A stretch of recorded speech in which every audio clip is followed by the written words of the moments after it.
ओम नमः शिवाय शिव पुराण विद्येश्वर संहिता। ओम नमः शिवाय शिव पुराण विद्येश्वर संहिता।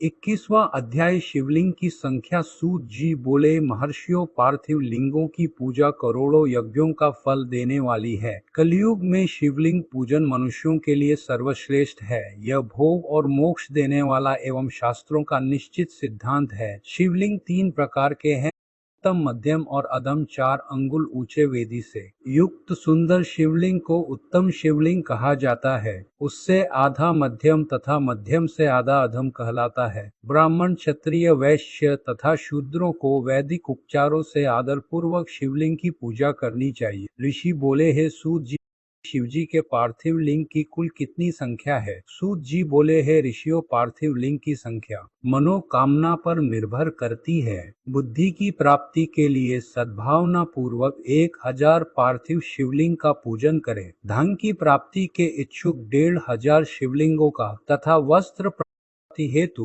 500 शिवलिंगों का पूजन करें। भूमि का इच्छुक 1000, दया भाव चाहने वाला 3000, तीर्थ यात्रा करने की चाह रखने वाले को 2000 तथा मोक्ष प्राप्ति के इच्छुक मनुष्य 1 करोड़ पार्थिव लिंगों की वेदोक्त विधि से पूजा आराधना करें। अपनी कामनाओं के अनुसार शिवलिंगों की पूजा करें। पार्थिव लिंगों की पूजा करोड़ों यज्ञों का फल देने वाली है तथा उपासक को भोग और मोक्ष प्रदान करती है। इसके समान कोई और श्रेष्ठ नहीं है, अर्थात यह सर्वश्रेष्ठ है। शिवलिंग की नियमित पूजा अर्चना से मनुष्य सभी विपत्तियों से मुक्त हो जाता है।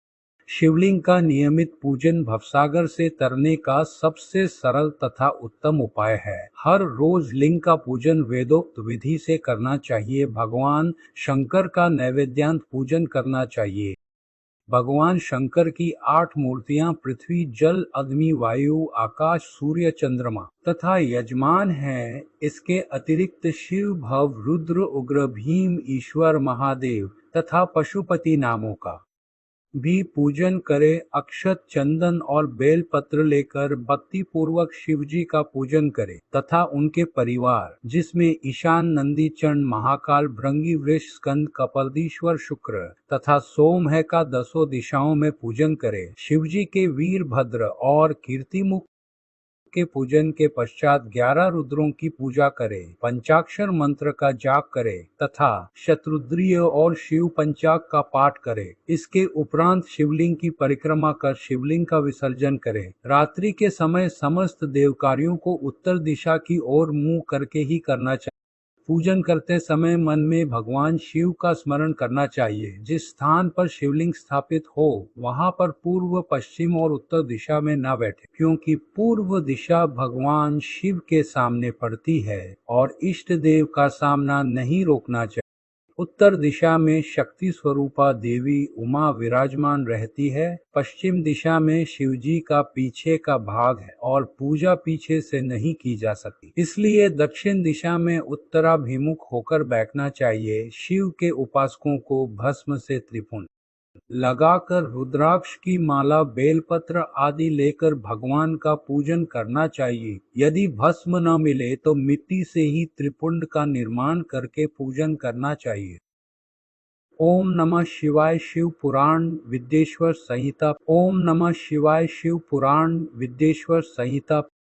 22वां अध्याय शिव नैवेद्य और बिल्व महात्म्य। ऋषि बोले हैं, सूत जी, हमने पूर्व में सुना है कि शिव का नैवेद्य ग्रहण नहीं करना चाहिए। इस संबंध में शास्त्र क्या कहते हैं, इसके बारे में बताइए तथा बिल्व के महात्म्य को भी स्पष्ट कीजिए। सूत जी ने कहा, मुनियों, आप सभी शिव व्रत का पालन करने वाले हैं, इसलिए मैं आपको प्रसन्नता पूर्वक सारी बातें बता रहा हूँ। आप ध्यान पूर्वक सुने। भगवान शिव के भक्त को जो उत्तम व्रत का पालन करता है तथा बाहर भीतर से पवित्र व शुद्ध है, अर्थात निष्काम भावना से भगवान शंकर की पूजा अर्चना करता है, शिव नैवेद्य का अवश्य भक्षण करना चाहिए, क्योंकि नैवेद्य को देख लेने से ही सारे पाप दूर हो जाते हैं। उसको ग्रहण करने से बहुत से पुण्यों का फल मिलता है। नैवेद्य को खाने से हजारों और अरबों यज्ञों का पुण्य अंदर आ जाता है। जिसके घर में शिवजी के नैवेद्य का प्रचार होता है, उसका घर तो पवित्र है ही, बल्कि वह साथ के अन्य घरों को भी पवित्र कर देता है। इसलिए सिर झुकाकर प्रसन्नता पूर्वक एवं भक्ति भावना से इसे ग्रहण करे और इसे खा ले। जो मनुष्य इसे ग्रहण करने या लेने में विलंब करता है, वह पाप का भागी होता है।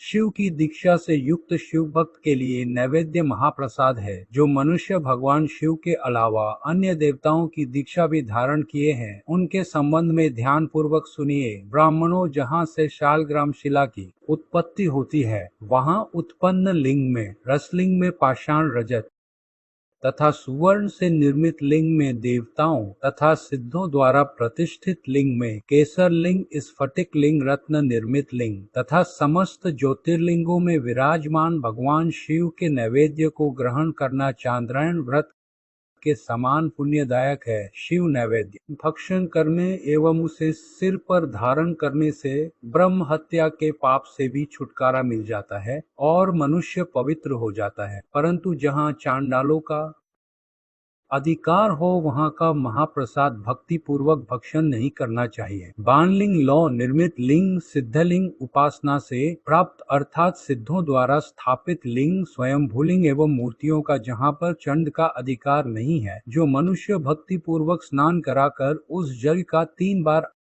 आचमन करता है, उसके सभी कायिक, वाचिक और मानसिक पाप नष्ट हो जाते हैं। जो वस्तु भगवान शिव को अर्पित की जाती है, वह अत्यंत पवित्र मानी जाती है। हे ऋषियों, बिल्व अर्थात बेल का वृक्ष महादेव का रूप है। देवताओं द्वारा इसकी स्तुति की गई है। तीनों लोकों में स्थित तीर्थ बिल्व में ही निवास करते हैं, क्योंकि इसकी जड़ में लिंग रूपी महादेव जी का वास होता है। जो इसकी पूजा करता है, वह निश्चय ही शिवपद प्राप्त करता है। जो मनुष्य बिल्व की जड़ के पास अपने मस्तक को जल से सींचता है, उसे संपूर्ण तीर्थ स्थलों पर स्नान का फल प्राप्त होता है। बिल्व की जड़ों को पूरा पानी से भरा देखकर भगवान शिव संतुष्ट एवं प्रसन्न होते हैं। जो मनुष्य बिल्व की जड़ों अर्थात मूल भाग का गंध, पुष्प इत्यादि से पूजन करता है, वह सीधा शिवलोक जाता है। उसे संतान और सुख की प्राप्ति होती।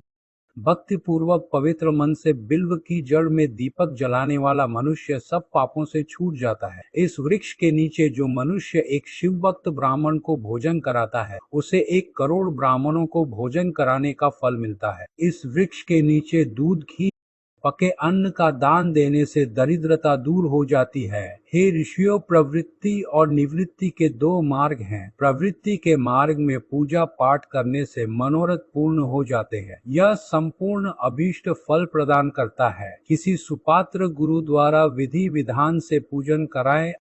अभिषेक के बाद अगहनी चावल से बना नैवेद्य अर्पण करे। पूजा के अंत में शिवलिंग को संपुट में विराजमान कर घर में किसी शुद्ध स्थान पर रख दे। निवृत्ति मार्गी उपासकों को हाथ में ही पूजन करना चाहिए।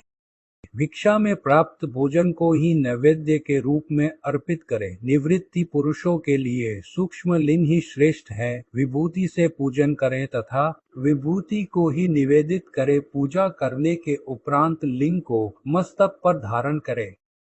ओम नमः शिवाय। शिव पुराण विद्येश्वर संहिता। ओम नमः शिवाय। शिव पुराण विद्येश्वर संहिता 23वां अध्याय। शिव नाम की महिमा। ऋषि बोले हैं, व्यास शिष्य सूत जी, आपको नमस्कार है। हम पर कृपा कर हमें परम उत्तम रुद्राक्ष तथा शिव नाम की महिमा का महात्म्य सुनाइए। सूत जी बोले हैं, ऋषियों, आपने बहुत ही उत्तम तथा समस्त लोगों के हित की बात पूछी है। भगवान शिव की उपासना करने वाले मनुष्य धन्य हैं। उनका मनुष्य होना सफल हो गया है। साथ ही शिव भक्ति से उनके कुल का उद्धार हो गया है। जो मनुष्य अपने मुख से सदाशिव और शिव नामों का उच्चारण करते हैं, पाप उनका स्पर्श भी नहीं कर पाता है। भस्म, रुद्राक्ष और शिव नाम त्रिवेणी के समान महापुण्यमय है। इन तीनों के निवास और दर्शन मात्र से ही त्रिवेणी के स्नान का फल प्राप्त हो जाता। इनका निवास जिसके शरीर में होता है,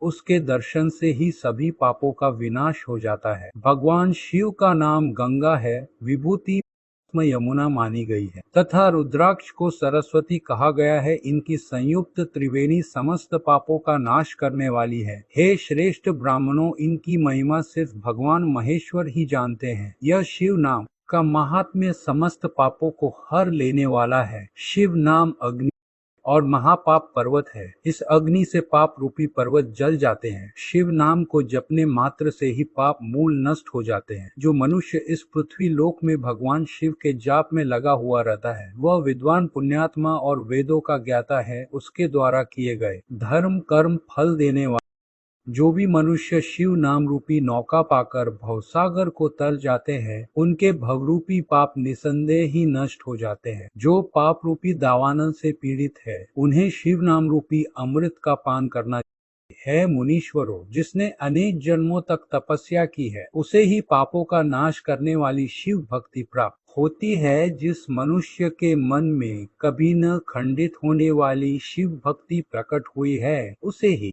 मोक्ष मिलता है। जो अनेक पाप करके भी भगवान शिव के नाम जप में आदर पूर्वक लग गया है, वह समस्त पापों से मुक्त हो जाता है। इसमें जरा भी संशय नहीं है। जिस प्रकार जंगल में दावानल से दग्ध हुए वृक्ष भस्म हो जाते हैं, उसी प्रकार शिव नाम रूपी दावानल से दग्ध होकर उसके सारे पाप भस्म हो जाते हैं। जिसके भस्म लगाने से अंग पवित्र हो गए हैं और जो आदर सहित शिव नाम जपता है, वह इस अथाह भवसागर से पार हो जाता है। संपूर्ण वेदों का अवलोकन करके महर्षियों ने शिव नाम को संसार सागर को पार करने का उपाय बताया है।